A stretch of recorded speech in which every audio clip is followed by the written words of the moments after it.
So, thank you for having me tonight, by the way. Now, Jennifer Krupa asked me to do this, by the way. So if you don't like what you're about to hear, blame her. You've probably heard stories like this in the past. You're probably expecting to hear a story about me having pancreatic cancer.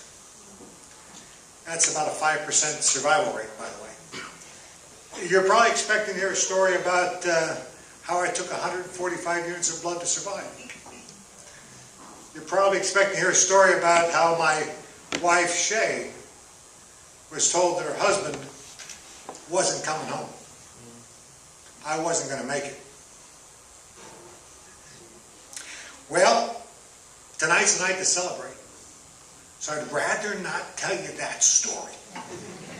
I would rather tell you the story behind the story. And that story is a love story. Would you like to hear a love story? Yes. Okay. How does every love story start? Once upon a time. Thank you. That's how we're going to start. Once upon a time, December 30th, 2011, our clothes dryer broke. And I don't like to walk around in damp underwear. So being the good husband that I am, I said, Shayla, let's go to H.H. Craig. We'll buy a new clothes dryer. All will be well. We got to H.H. Craig. They said we can't deliver it for a week. Well, back to the damp underwear story that I don't like to wear. I said, let's go to Lowe's. We can get a truck. We can take it to the house. We can load it. It's just a big box of air. We'll take it upstairs. Well, about halfway up the stairs, oh, you wonder where the love story came in? Wait a minute, I gave her the light end. That's the love story. I love you, honey. We got about halfway up the stairs and I broke into a cold sweat and pasty white. And I thought I had food poisoning. Oh, well, I don't know. I stayed up late all night. The kids were home from school. It was college, drinking a lot of wine, eating a lot of food, working out at the YMCA a lot. God only knows what was wrong with me, but we got to the top of the stairs. And that was about as far as I made it.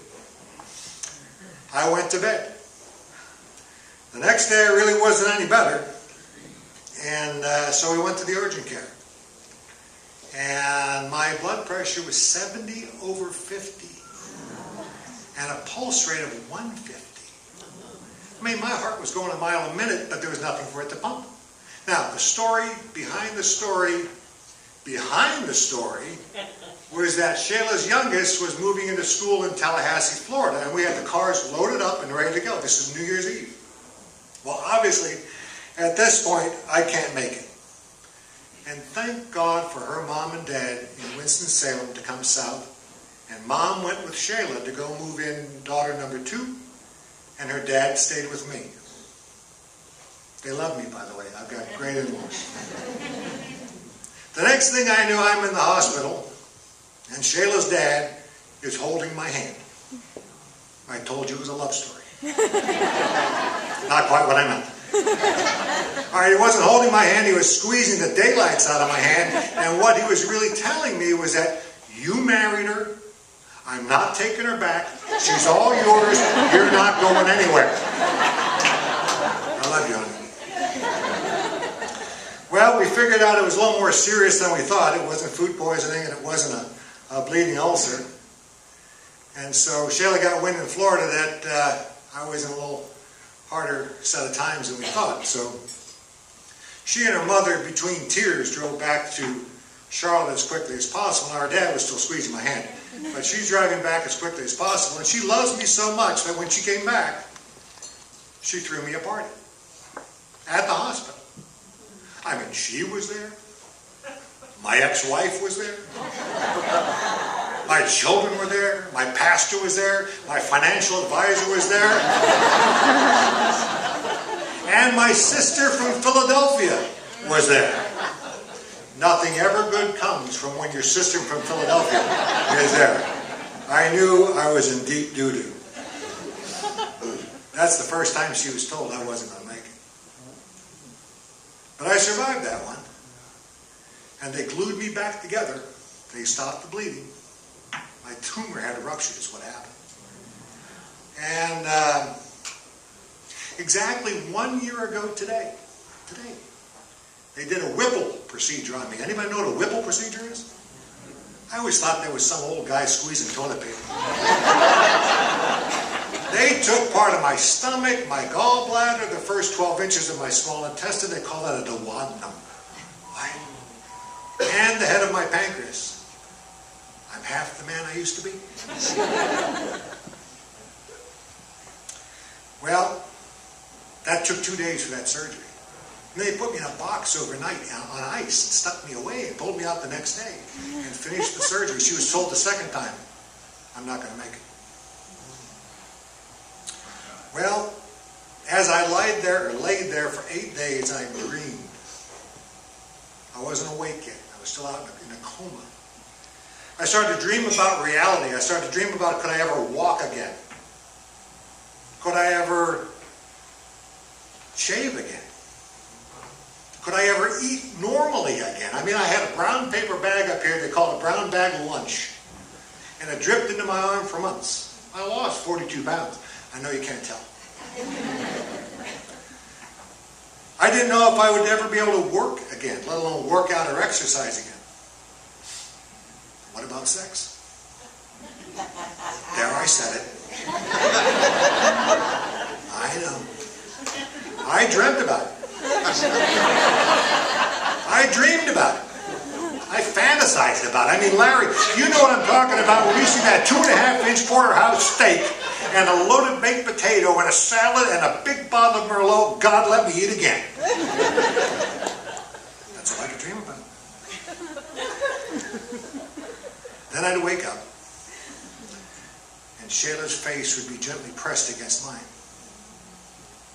Well, it was kind of smooshed against mine.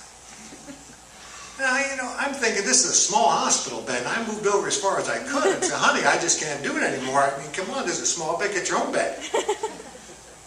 And she looked at me with those big, brown, beautiful eyes, and you'll see her in a minute, by the way. And she said, I'm giving you my energy. Ah. Can we all say, ah? That's a good warm-up for our group exercise. It's going to come in just a little bit. I told you it was a love story. Well, somehow, by the love of God and Shayla, on the 19th of April, I came home.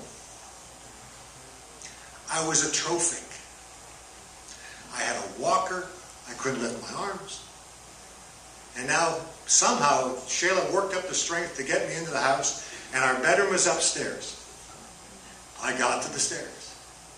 I started to crawl up step by step by step, and she's behind me pushing step by step by step. We got to the top. This is the epitome of love. She looked at me, she said, you stink.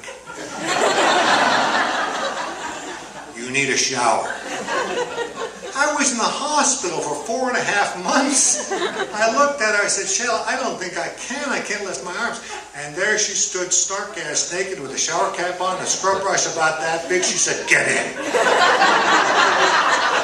She scrubbed me down like a circus elephant. I love that girl. That was a love story. Do you know how many times I tried to talk her into doing that again since I started feeling better? That's a whole other story.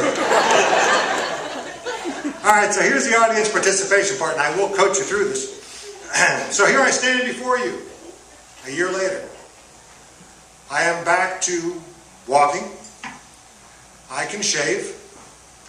God knows I love a good steak. I'm back to work. I'm working out. I like yoga and I do some Zumba.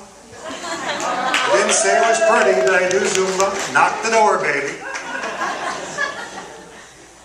As far as sex, well, there's not enough wine for me to tell you that part of the story. All right, so here's the group part, and I'll coach you through it. So thanks be to God for all the love and His healing power, and the community says amen. Amen. Thank you, that was beautiful. I like that. Very good. You did well. And thanks be to my wife, Shay, for all of her love, which is a love story, love and support.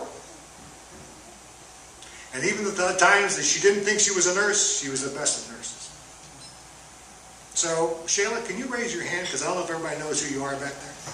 Let's all throw her a big kiss. Can we throw her a big kiss? Hang on. Okay, this is a group exercise. We're going to do it together. On the count of three, we're going to throw her a kiss. Are you ready? 1, 2, 3. Oh, honey. I love you, baby.